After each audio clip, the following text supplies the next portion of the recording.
when President Trump went outside of normal accredited education sources to choose non-academic, non-teacher Betsy DeVos as his Secretary of Education, he was choosing to embrace a long-time crusade for privately run charter schools over more traditional government-funded public schools. Despite her efforts to build private school funding into the next federal budget, she had not yet succeeded, but she has sworn to continue her fight to pay for private schools, many with religious affiliations, to be paid for by taxpayers, even when it comes at the detriment of public schools. With DeVos determined to spread the taxpayers' wealth to many more charter and private schools, the website HuffPost set out to fill in some of the gaps with what they describe as the first in a series of investigative articles on the politics and curriculum of schools that participate in private school choice programs, meaning they get taxpayer funding. The headline on their story speaks to what they found. Voucher schools championed by Betsy DeVos can teach whatever they want. Turns out they teach lies. At present,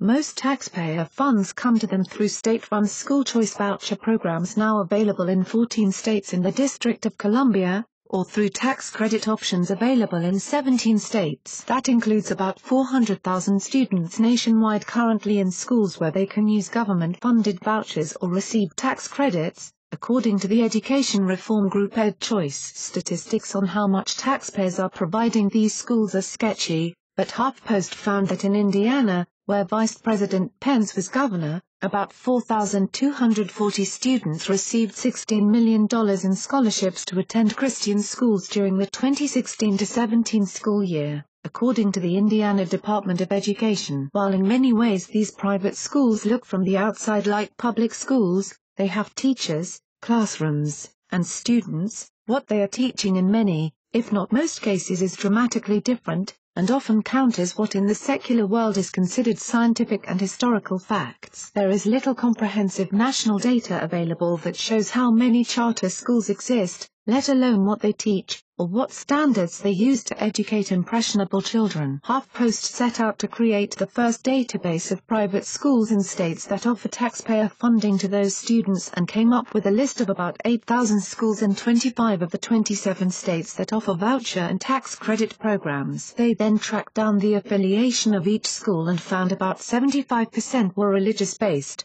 mostly Christian or Catholic, with about 2% Jewish and 1% Muslim. About 6 schools said they were non-religious but use a curriculum created by the Church of Scientology. By far the largest percentage were those that taught non-Catholic Christian education, about 42%, so HuffPost focused in this first article in their series on those. In those schools, 32%, the most commonly used textbooks came from one or more of 3 publishers, Egbar, Bob Jones or ACE, Accelerated Christian Education, in at least one subject or grade. While government funds go to many of these schools, there are few if any standards for what they must teach or testing to see if the students are prepared for jobs and life. Most states have little oversight on the curriculum used in schools that participate in the private school choice programs, reports HuffPost. Some states have zero regulations on the topic. Others require private schools to follow the state's broad-based content standards but specify little else. So what do they teach? Most provide a fundamentalist Christian point of view which is taught as dogma that cannot be challenged, in schools that do not encourage a lot of free thinking or examination of outside sources. These materials inaccurately portray events in Muslim and Catholic history, reports HuffPost, while perpetuating anti-Semitic stereotypes. The materials speak disparagingly of Native Americans and Native culture. Any denomination from religion outside their own is seen as unacceptable, and described in the most negative ways, including Catholicism. The schools also universally denounce homosexuality and in some cases even forbid things like arts education or dancing. Shades of Footloose. A Bob Jones High School World History textbook portrays Islam as a violent religion and contains a title, Islam and Murder. In the same textbook, when describing the Catholic Reformation, Catholic leaders are described as failing to see that the root of their problems was doctrinal error.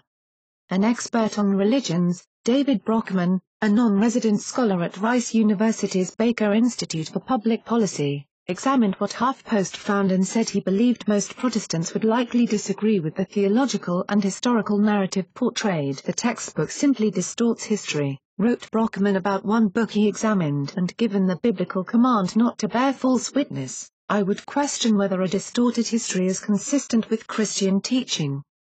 The HuffPost investigation also found a large number of former students who said this kind of private education did not prepare them for the real world or for jobs, and in many cases left them with deep psychological scars for the rest of their lives. For instance, almost all of the Christian schools teach creationism, that God created the world and mankind, and said that the science around global warming and the climate crisis is false. One student said when she left for a traditional college, she was shocked to learn that climate science, which she had been taught was a hoax, was based on facts. When I took my first real science class, she recalled, a million light bulbs went off. Everything finally made sense. The schools have been charged by critics with not providing a proper fact-based education, and in some cases called what they teach dangerous tools for the schools to wield. There is much more in the HuffPost report that is disturbing, including other first-person experiences showing how students can be hurt in a way that impacts their entire life. For generations, there have been religious schools and other fringe groups that taught what they want to their children because the American way is to let them do as they wish. The difference now is that Trump and DeVos and their supporters want all American taxpayers to subsidize these educational systems that do not meet the highest standards, do not properly prepare students, and perpetuate false stereotypes and hatred for other groups, religions, and races that do long-term damage to our society. So stopping Trump and DeVos is not just a political matter, it is an urgent issue that relates to what our future citizens think and the kind of world we live in. It is, no doubt, a real danger to the peaceful survival of our diverse society in an ever more complicated world.